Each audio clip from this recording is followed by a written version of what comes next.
আসসালামু আলাইকুম ওয়া রাহমাতুল্লাহি ওয়া বারাকাতুহু। দর্শক সবাইকে আমন্ত্রণ সাইফ পাওয়ারটেক রমজানের আলো আয়োজনে। দর্শক, আমাদের আজকের আলোচনার বিষয় সাদাকাতুল ফিতরের তাৎপর্য। আর এই বিষয় নিয়ে কথা বলতে আমাদের সঙ্গে আছেন বিশিষ্ট ইসলামী চিন্তাবিদ মাওলানা শাকির হোসাইন। আসসালামু আলাইকুম ওয়া রাহমাতুল্লাহি ওয়া বারাকাতুহু। মোহতারাম, কেমন আছেন আপনি? আলহামদুলিল্লাহ রাব্বিল আলামিন। আপনাকে মাহ রমাদানের শুভেচ্ছা। ধন্যবাদ জি আপনাকে। আমরা আজকে আলোচনা করব সাদাকাতুল ফিতরের তাৎপর্য নিয়ে।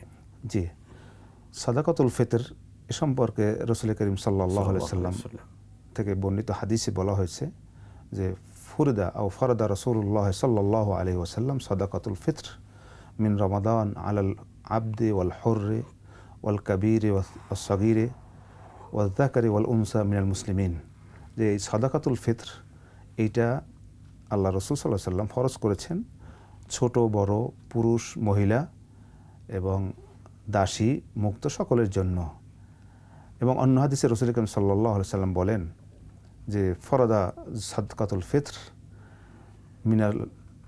মিনাত তামারে ওয়া শাঈরে ওয়া যাবিবে মিনাল যাবিবে ওয়াল্লাযী আদ্দাহা ক্বাবলা সলাতে ফাহিয়া মাকবুলাতুন সাদাকাতুন মাকবুলাতুন ওয়া মান আদ্দাহা বা'দাহা ফাহিয়া সাদাকাতুন মিনাস সাদাকাত। এই হাদিস থেকে রাসূল করিম সাল্লাল্লাহু আলাইহি সাল্লাম বলেন যে সদকায়ে ফিতর এটা রাসূল করিম সাল্লাল্লাহু আলাইহি সাল্লাম ফরজ করেছেন ওহুয়া ইয়ানি মিনাল লাগু ওয়াল রাফাস, অর্থাৎ রমজান মাসে রোজা থাকা অবস্থায় যদি কোনো রোজাদারের কোনো ভুল ত্রুটি হয়ে থাকে অথবা হয়ে থাকে ত্রুটি হয়ে থাকে সেইটার ক্ষমা হিসেবে বা এটা মোচন করার জন্য এই সদকা ফিতর ফরজ করা হয়েছে। আচ্ছা, এই ক্ষেত্রে রোজাদার যিনি হবেন তার বয়স ছোট হোক বড় হোক, সে পুরুষ হোক মহিলা হোক, সকলের জন্য এটা। এমনকি ঘরের যে কাজের কর্মচারী থাকে, কাজের লোক থাকে, তার উপরেও এটা ঘরের কর্তার পক্ষ থেকে এটা আদায় করতে হবে। গৃহকর্তা যিনি আছেন জি, তিনি সেটা প্রদান করবেন। এবং এটা করার অত্যন্ত গুরুত্বপূর্ণ এই জন্যই যে একে তো আমার রোজাটা যাতে শুদ্ধ হইল, আমি এইটা দান করার মাধ্যমে সদকায়ে ফিতর গরিবদের মাঝে দান করার মাধ্যমে হাদিসের আলোকে আমার হবে কি এটা আমার মোচন হয়ে যাবে ভুল ত্রুটি হয়ে থাকলে।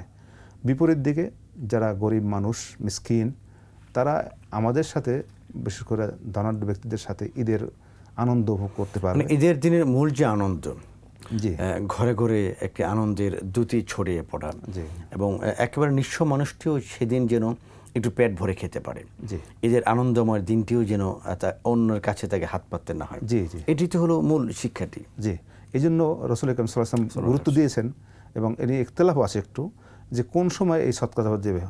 আমাদের দেশে অনেকে ঈদের নামাজ শেষ করে তারপরে গরিবদের মাঝে টাকা বিতরণ করে, কিন্তু এইটা এই হাদিসের আলোকে তার সদকা ফিতর হবে না।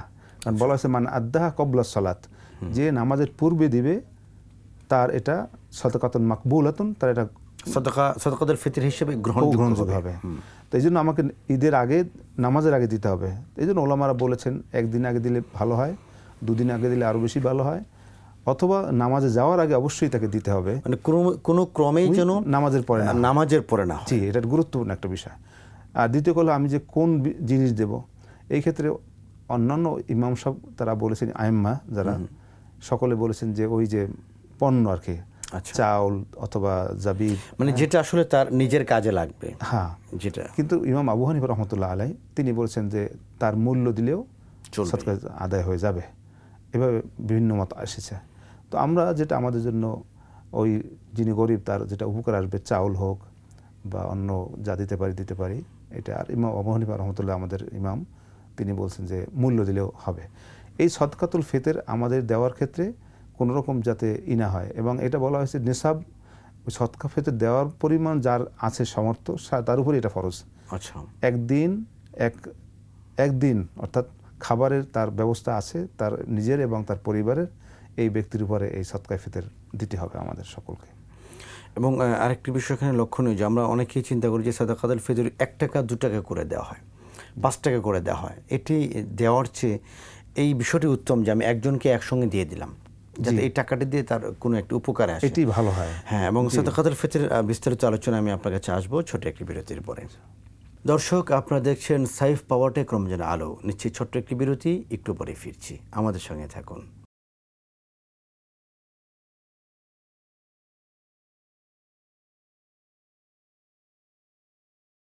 দর্শক, বিরতির পরে আবার আমন্ত্রণ। আপনারা দেখছেন সাইফ পাওয়ারটেক রমজানের আলো। আমরা আলোচনা করছি সাদাকাতুল ফিতরের গুরুত্ব নিয়ে। সঙ্গে আছেন মাওলানা শাকির হোসেন।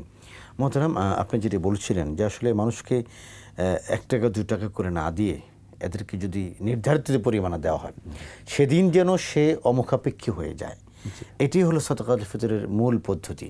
জি, এই ক্ষেত্রে আমাদের এই বিষয়টা গ্রহণ করলে ভালো হয় পদ্ধতি, যে আমরা এই 1 টাকা 2 টাকা ভাঙে ভেঙে না দিয়া বরং আমার যে নিসাব যে পরিমাণে আসে সেটা আমরা একজন ব্যক্তিকে পূর্ণ দিয়ে দিলাম, তাহলে তার জন্য এটা সহজ হবে, বিভিন্ন লোকের কাছে এবং আসলে রিয়েলি তার উপকার আসবে। জি, এই বিষয়টা।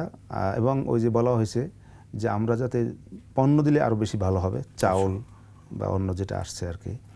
আর এই দানের ক্ষেত্রে আমরা রাসূল করিম সাল্লাল্লাহু আলাইহি ওয়াসাল্লাম এবং কোরআনে বিভিন্ন জায়গায় দানের এত গুরুত্ব দেওয়া হয়েছে, সাদাকার গুরুত্ব, সদাকা আম যেটা, সেক্ষেত্রে আমরা দেখতে পাই যেমন রাসূল করিম সাল্লাল্লাহু আলাইহি ওয়াসাল্লাম বলেছেন যে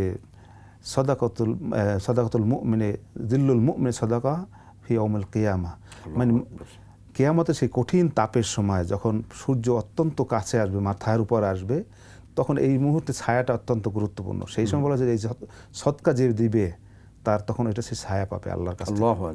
এই জন্য সৎকার গুরুত্ব অত্যন্ত বেশি। দ্বিতীয়, আল্লাহ সুবহানাহু ওয়া তাআলা তিনি বলেন যে মাসালুল লাযিনা ইউনফিকুনা ফি সাবিলিল্লাহি কামাসালি হাব্বাতিন আমবাতাত সাবআ সানাবিল ফি কুল্লি সুম্বুলাতিন মিয়াতু হাব্বা আল্লাহু ইউদাইফু লিমান ইয়াশা আল্লাহু ওয়াসিউন আলিম। যে যারা আল্লাহর পথে দান করে তাদের উদাহরণ হলো এরকম যে কামাসালি হাব্বাতিন আমবাতাত সাবআ সানাবিল, সে একটা বীজ মাটিতে রোপণ করলো, ওই একটা বীজ থেকে 60টা ছড়া বের হলো এবং প্রত্যেকটা ছড়ায় 100 করে দানা, তাহলে আমার একটা বীজ থেকে কয়টা দানা হলো? 700 দানা হয়ে গেল। আল্লাহু ওয়াসিউন আলিম, আল্লাহ অনেক জ্ঞানের অধিকারী। লিমান ইয়াশা আল্লাহু ওয়াসিউন আলিম, আল্লাহ যাকে চান বাড়িয়ে দেন। এই জন্য সাদাকা বাড়িয়ে দেয়, মানুষের ধন সম্পদকে বাড়িয়ে দেয় এবং তার গুনাহকে মাফ করে দেয়। এই জন্য আমরা এই অনেকে দান করলে মনে করি যে এটা বোধহয় আমার অর্থে কমে গেল কিনা আমার সম্পদ থেকে, এটি ভুল ধারণা কেউ কেউ করে থাকেন। জি জি, আমাকে দানের হাতকে প্রশস্ত করি আমরা, এবং দান বলা হয়েছে বিভিন্ন ক্ষেত্রে।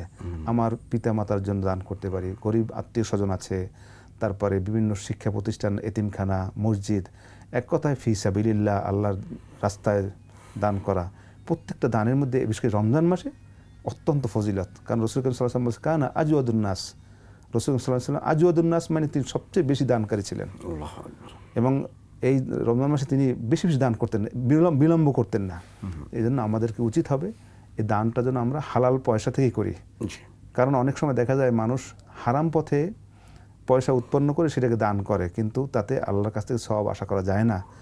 ইন্নাল্লাহ, রাসূল সাল্লাল্লাহু আলাইহি ওয়াসাল্লাম বলছেন হাদিসে যে ইন্নাল্লাহ তাইয়্যিব লা ইয়াকবালু ইল্লা তাইয়্যিব, আল্লাহ পবিত্র, তিনি পবিত্র ছাড়া অন্য কিছু গ্রহণ করবেন না।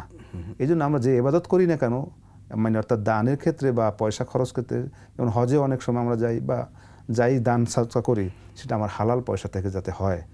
কারণ হারাম পয়সার উৎপন্ন দ্বারা দানে আল্লাহ কোনো সওয়াব দান করবেন না।